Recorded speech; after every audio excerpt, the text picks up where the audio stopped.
Bismillahirrahmanirrahim. Assalamualaikum warahmatullahi wabarakatuh. Baiklah, di sini saya akan menjelaskan tentang al-fasahah wal balaghah. Yang pertama adalah pengertian al-fasahah.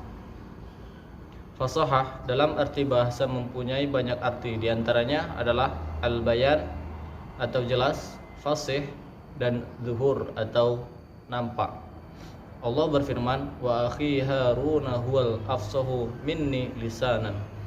Surah Al-Qasas ayat 32.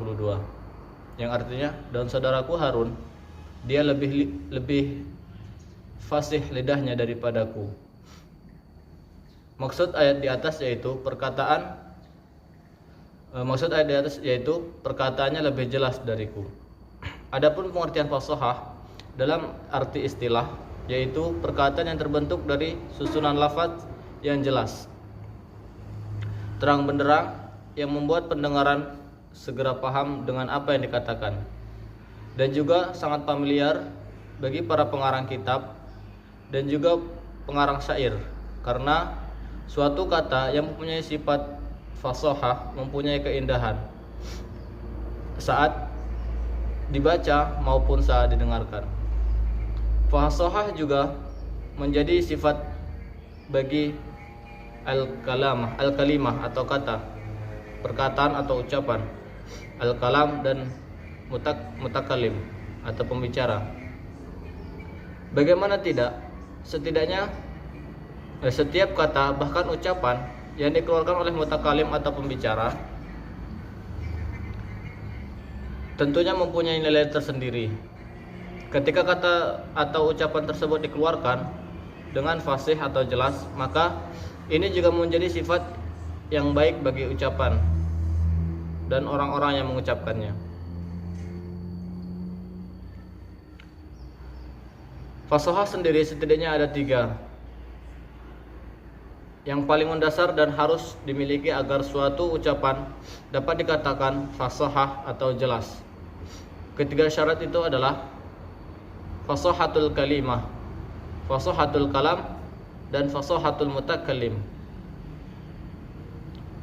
Adapun fasahatul kalimah ialah fasahahnya sebuah kata atau jelasnya sebuah kata harus terhindar dari beberapa poin di bawah.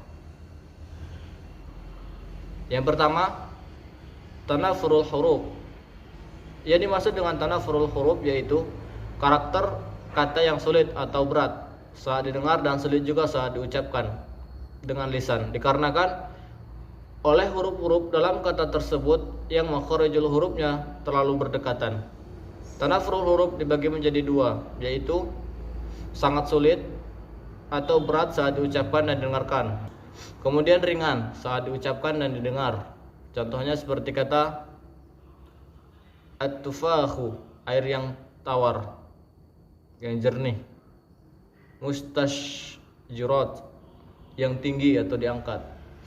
Kemudian yang B, gharabatul istima', yaitu sebuah kata yang maknanya sama sekali tidak jelas dan sama sekali tidak digunakan oleh sebagian besar orang Arab, sehingga sangat membingungkan orang yang mendengar. Adapun gharabah dibagi menjadi 2, yaitu pembagian yang pertama, kata tersebut membingungkan pendengar dalam memahami makna yang dimaksud, dikarenakan adanya multi makna, atau kata tersebut mempunyai 2 atau lebih makna yang berbeda, yang maknanya juga tidak ada hubungannya dengan kalimat yang diucapkan.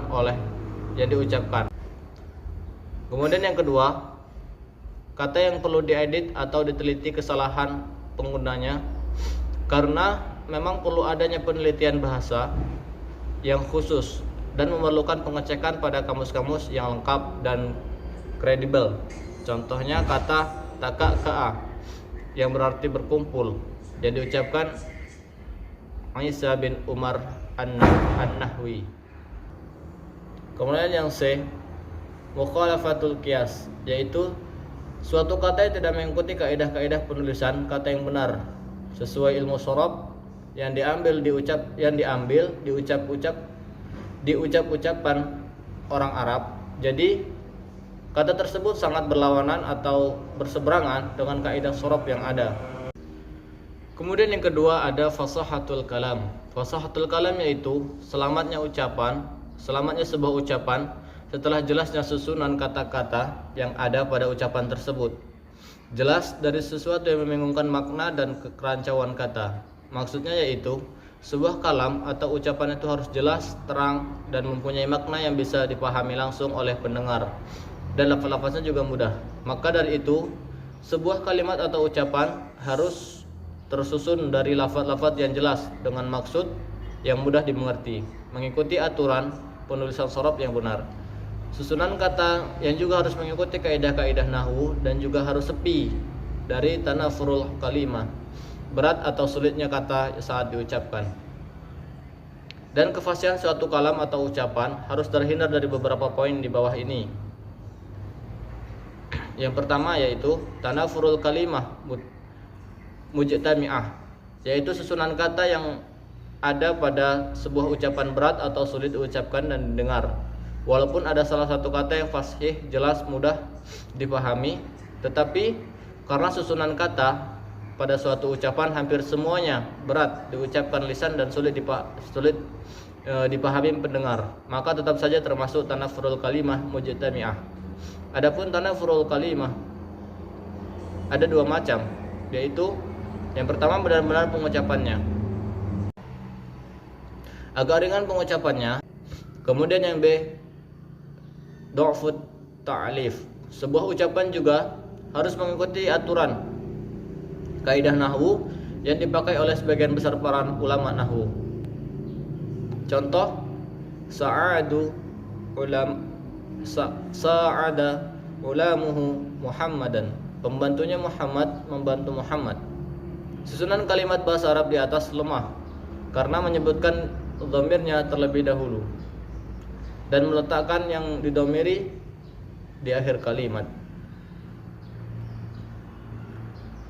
Kemudian yang C, ta'kidul lafzi, yaitu suatu ucapan yang perkataannya rancu, jadi susunan kalimatnya juga sama sekali tidak menunjukkan arti yang dimaksud sehingga menimbulkan kerancauan makna.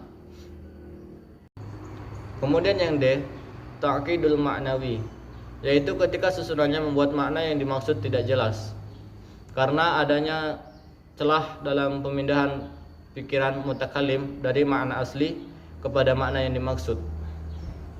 Yang E, kasratut tikrar.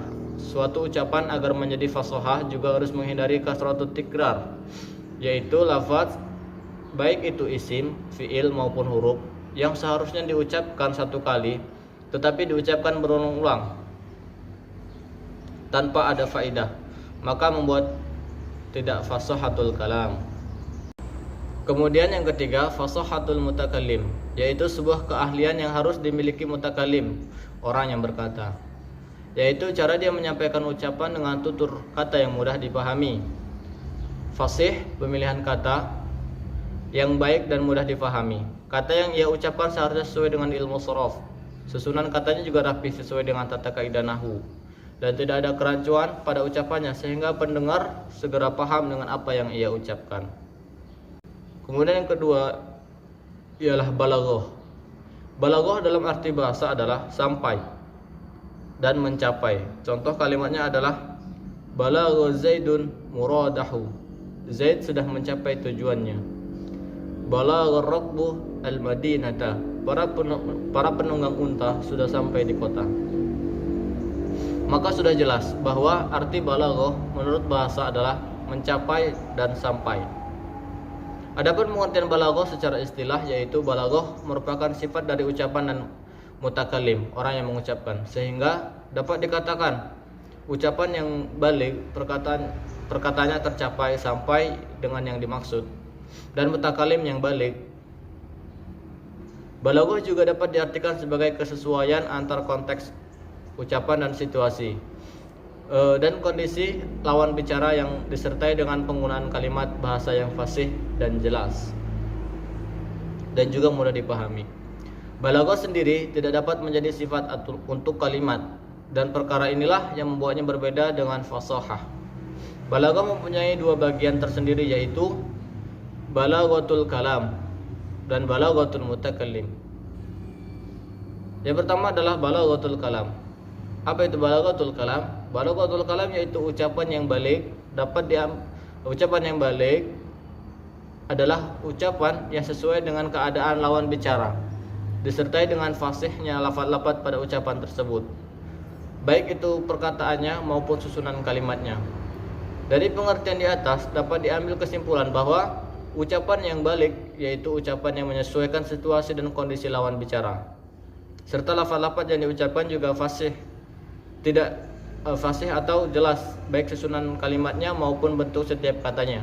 Kemudian yang kedua, balaghatul mutakallim. Balaghatul mutakallim adalah keahlian dan kemampuan yang terdapat pada hati mutakallim, yang dengan keahliannya tersebut seseorang bisa menyusun ucapan yang baligh dan sesuai dengan keadaan dalam situasi lawan bicara, serta fasihnya ucapan dan dalam segala makna yang dimaksud. Kemudian yang terakhir adalah perbedaan antara fasahah dan balaghah. Yang pertama, fokus pembahasan fasahah lebih khusus berkaitan dengan lafaz, sedangkan balaghah pembahasannya tidak hanya berkaitan dengan lafaz, tapi juga berkaitan dengan makna. Kemudian yang kedua, fasahah yaitu sifat dari sebuah kata, kalimat, dan ucapan atau kalam. Yang ketiga, semua ucapan atau kalimat yang bernilai balaghah sudah pasti memenuhi unsur fasahah. Sebaliknya, tidak semua ucapan atau kalimat yang bernilai fasahah itu memenuhi unsur balaghah. Jadi, tingkat balaghah lebih tinggi dari fasahah. Demikianlah penjelasan dari saya tentang fasahah dan balaghah. Semoga bermanfaat dan bisa menambah ilmu pengetahuan kita semua. Amin ya rabbal alamin. Jika ada kata yang salah, saya mohon maaf. Wassalamualaikum warahmatullahi wabarakatuh.